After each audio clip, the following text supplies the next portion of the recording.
volta com o Dia a Dia Rural do Terra Viva, o canal de quem planta e cria, para o Conversa Franca.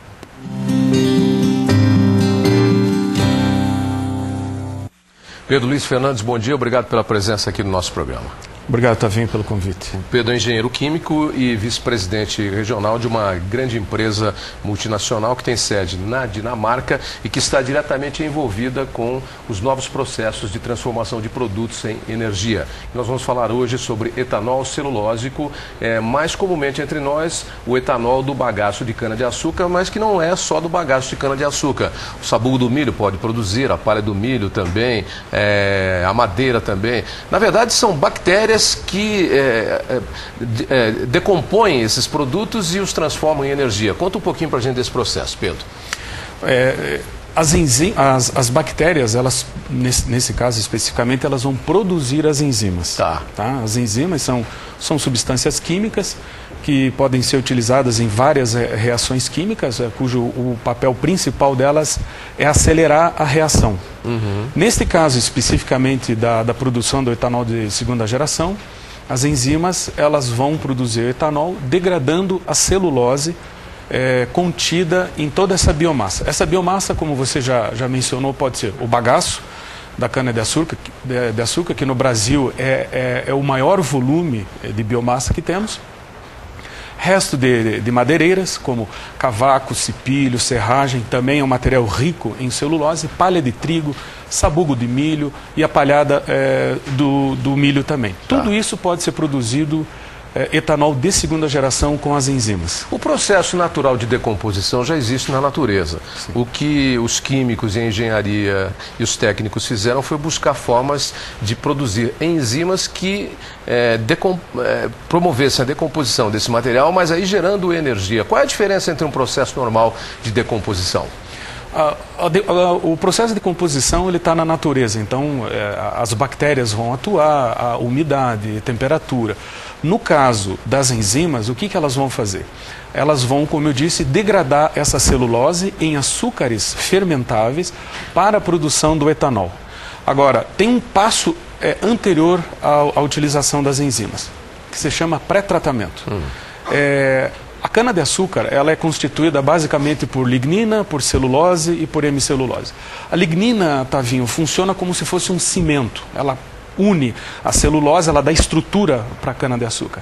E o grande segredo de todo esse processo é fazer com que essa lignina solte a maior quantidade de celulose possível.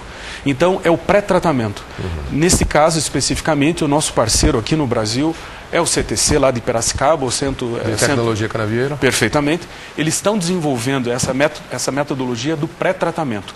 É isso que eu ia te perguntar, se novas variedades de cana com um maior potencial de açúcar ajudarão a melhorar e a produzir ainda mais o etanol celulósico também? Também, se bem que nós estamos aqui nesse caso falando do bagaço, não é verdade? Que é a celulose, é o que resta, é o que resta, é o que fica. Hoje também, você sabe, é usado também para geração de energia. Sim, você queima para produzir energia.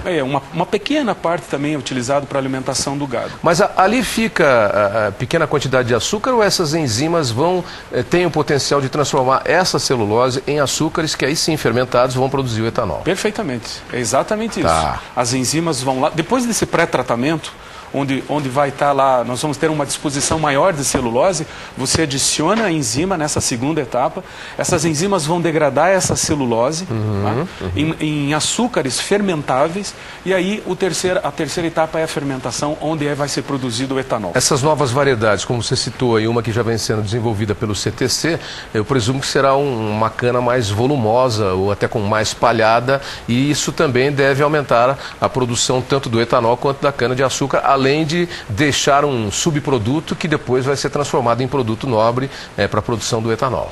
Com certeza. O CTC hoje ele trabalha com diferentes frentes de pesquisa para melhoria genética.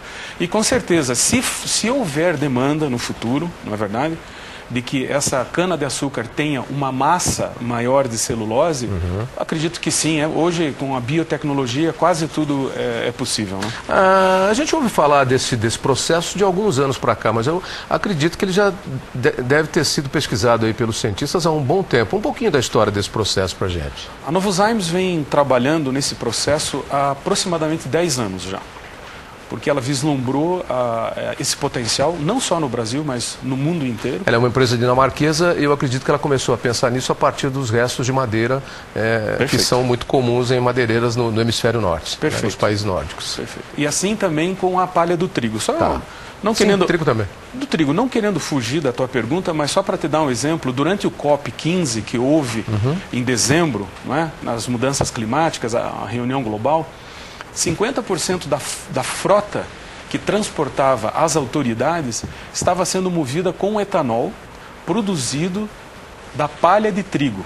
Com as nossas enzimas. Etanol celulósico já então. Etanol celulósico, exatamente. A nova geração do etanol. Nova geração. Metade dos carros já estava andando? O álcool que estava sendo utilizado já foi produzido com a nossa tecnologia por uma outra empresa dinamarquesa chamada Imbicon. E aí vocês vão trabalhar com produtos diferentes para decomposição, por exemplo, do bagaço da cana, da palha da cana, do resto do trigo ou da madeira. Aí são enzimas diferentes. Não necessariamente. Não necessariamente. O que pode mudar, Tavinho, é uma concentração. Quando você vai trabalhar com a cana-de-açúcar, vai ter uma certa concentração, uma certa atividade enzimática, ou uma mistura. Dependendo de enzimas, do produto, matéria-prima que você dependendo da biomassa, Tá. Exatamente, dependendo da biomassa. Mas só para te dar um exemplo, por exemplo, hoje nos Estados Unidos, a pesquisa está focada na palha do milho, no sabugo do milho. Né? No Brasil, como eu disse anteriormente, pela abundância da biomassa, do bagaço da cana-de-açúcar, obviamente que nós estamos focando no bagaço da cana-de-açúcar. Começar a falar de preço, porque eu acho que nós estamos num momento crítico aí do álcool. Inclusive o álcool baixou para o produtor, mas não baixou para o consumidor na bomba. Tem uma equação do álcool aí que ninguém consegue esclarecer, um empurra para cá e outro empurra para lá. O produto falta e diz que não está faltando para produzir, está tirando para produzir açúcar, mas o preço está lá em cima. Nos Estados Unidos já existe esse etanol celulose que é feito a partir do sabugo do milho e da palha da milho, do milho. Exatamente. E ele já está no mercado. Em escala pré-comercial, escala pré-comercial. A primeira pergunta que eu te faço o etanol do milho, ele é mais caro para produzir do que o etanol da cana-de-açúcar. Aí nós temos já uma vantagem. O etanol celulósico, a partir do bagaço e da palha do milho, ele também acaba saindo mais caro do que o etanol a partir do bagaço da cana?